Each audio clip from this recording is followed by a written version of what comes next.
Thank you again, everybody, for joining us today for another edition of SPINCast. Today, from Boston, Massachusetts, we have a representative from Microsoft. His name is Kevin Zhu, and would love to talk a little bit more about what the role Microsoft plays in this, what obviously Kevin plays in this, and this big world of esports that we see out there today. But first and foremost, I want to thank you, Kevin, for joining us. I sincerely do appreciate it. How are you today? I'm doing well, Rick. Thank you so much for having me. Good deal. Good deal. I love the Boston area. I'm a big Sox fan personally. I grew up close to that area. I love the food, miss the food a little bit. Don't get me wrong. Food here is really good too. But anyway, again, very appreciative that you can make it. But why don't you start off, just please, if you would, tell us a little bit about you, your background, how you got to the point where you are today. Yeah, that's a really, really good question. So growing up, similar to many parents, my parents hated video games. They thought it was a waste of time. They thought that it was something that didn't really need to be done while you're growing up and studying, getting ready for college and all of that. But being the little rebel that it was, I always snuck off and played video games at the local arcade. And I always just found myself immersed in the fantasy realm of playing video games and hanging out with friends who played video games. So back in high school, I went to Newton South High School. I started a small league, an esports club with my friends. Back in the day, this was before any of the major titles that we see today. So we started a Dota club, Dota 1 on the Warcraft as a mod. So we did that. We had a lot of fun. We just played each other in friendlies and scrims. But it was a lot of fun. And I found that eventually, just through scouring the internet, that there were other similar clubs around the country that were doing the same thing as well. So when I went into college after I graduated high school, I started a League of Legends club at college. At Bentley University is where I studied. I did my 4-year bachelor's there, but at the same time, I went ahead and organized collegiate gameplay for League of Legends for our school. So that was a lot of fun. And that was the time when Riot finally started their university program. So it had some developers supporting it and all that stuff. And that was the time when developers such as Blizzard also backed things up, such as their Heroes of the Storm, Heroes of the Dorm tournament, and all of that fun stuff really came to be. And now I graduated in 2017. After that, I applied for this position here as gaming expert in Microsoft. I've always loved gaming, so I just thought, why not just go for it? I talked about my past experiences being a shoutcaster on the road for CSGO and League of Legends, that I started the clubs at my high school and college. So apparently the recruiters liked me and they hired me full time. Now I work as a community expert at Microsoft. So it's a pretty cool story. Yeah, no doubt about it. Well, it sounds like you've got a pretty diverse background in gaming, though. Shoutcasting, obviously, you were able to organize some clubs, played a variety of different platforms. Mm-hmm. So that's certainly a neat experience. I think that's one thing sometimes that goes misunderstood. When you get into esports, when you truly get into it, there's a variety of roles that you can take on besides just the gaming part of it. Obviously, the gaming is the fun part, don't get me wrong. But getting to that professional level is very, very difficult. But the variety of roles that are there are certainly for the taking for a lot of people that are in it. Would you agree? Oh yeah, absolutely. When people think of video games, they think of the stereotypical where someone just is sitting in front of a TV, just playing games, kind of like what people thought of back in the early 2000s.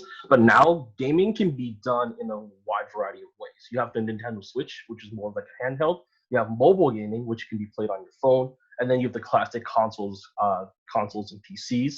But then there's also a ton of careers surrounding video games. So in esports, you have not only just the players, you also have the support staff, similar to like a sports team. You have the coaches, the admins, the marketing people, and then you have the production side, which I did for a little bit as well. The commentators, the streamers, everything. There's a whole ecosystem that's slowly being built up, and that offers a lot of potential for people to get hired into those roles. Yeah, no doubt about it. No doubt about it. And you see a lot of big name companies really coming in to provide some type of, whether it be support, sponsorship, et cetera, because I think the writing's on the wall. At the end of the day, it's only getting bigger and the opportunities are getting greater. So from a big company perspective, trying to capitalize in that market to either make their name known or to help educate, et cetera, is something that we're seeing coming to the forefront quite a bit. Which leads me to my next question. Obviously, you're with Microsoft and gaming expert. No pressure on the title, huh? Microsoft, obviously, big name company, and they've tied into this space a good deal from a number of things I've seen, whether it be through education or helping clubs matriculate, et cetera. Talk to me a little bit about the tie-in with Microsoft, with esports, and all the different ways that people may not understand the connection. Sure. So to this day, a lot of people still don't know that Xbox is the brand, the gaming brand for Microsoft. So anything that's related to Xbox esports, so Halo, Gears of War, those types of leagues are run by the Xbox team, therefore owned by Xbox. And Microsoft has a huge hand in developing the console gaming portion of esports through the Xbox brand. So we do a lot of activations from the Halo grassroots community events, but we also do a lot of stuff in the education space as well. So we have, when we purchased Minecraft back in the early 2000s, we released something called Minecraft EDU, basically just Minecraft and education. And that has been such a big focus point for us that we want to make sure that educators as well as students are aware that these tools are basically the idea of gamification in learning. So if you can make things more simplified through gaming, we hope that the learning aspects of it makes it more fun to learn, essentially. That's why we have Minecraft for EDU for free. We give it out to teachers and parents for whoever wants to learn more about the Common Core math, like how to do addition, subtraction, multiplication. We have really cool projects in Microsoft stores to explore a virtual version of the Smithsonian. You can explore the International Space Station. So there's a lot of things that Microsoft is pouring a lot of time and money into. And it's just a matter of, can we find the right audience for our customers? Yeah, no doubt about it. That's awesome. I think, again, the more these named companies are recognized and in this space, I think the more open parents are to try to understand, okay, why is that? And why is it important to me or my family, especially my kids that may be doing this? So that to me is critical. Let's talk about some of the things they do at the collegiate level. I know we talked offline a little bit before in terms of some of the things they help to get organizations going at the college level. Can you speak on that a little bit? Yeah, of course. So Discord right now, everyone uses Discord to communicate between clubs and organizations and to help promote clubs and organizations within the community. So each university and each college uses Discord to really advertise and host different events. What I've been doing is helping these colleges along with their developing esports program.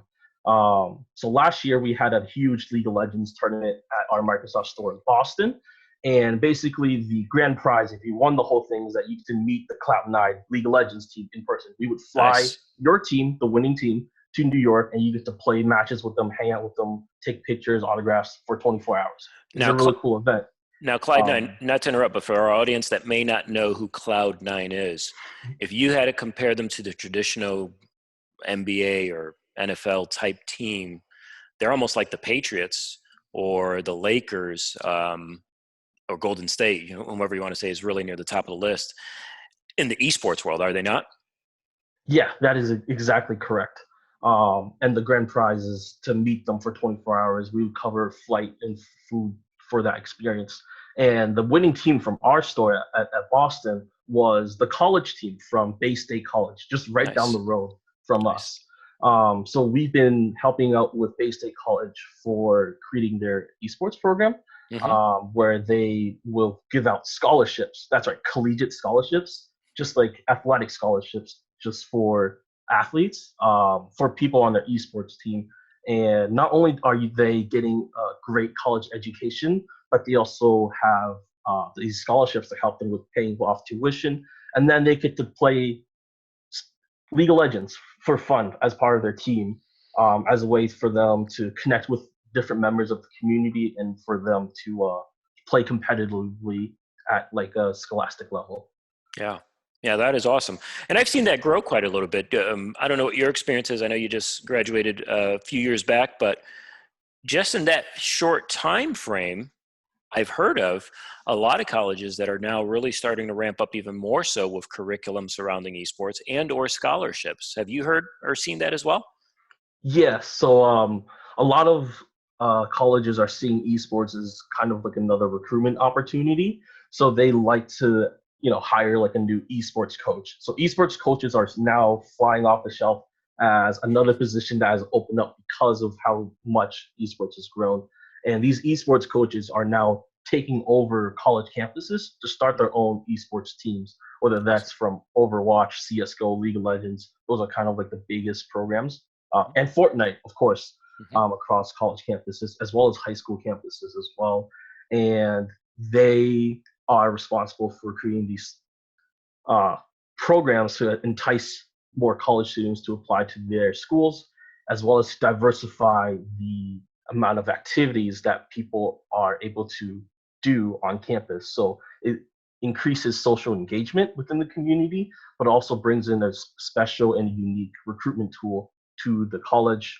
And like you said, Rick, a lot of scholarships are now being offered to these esports teams and these esports clubs, which is really awesome to see.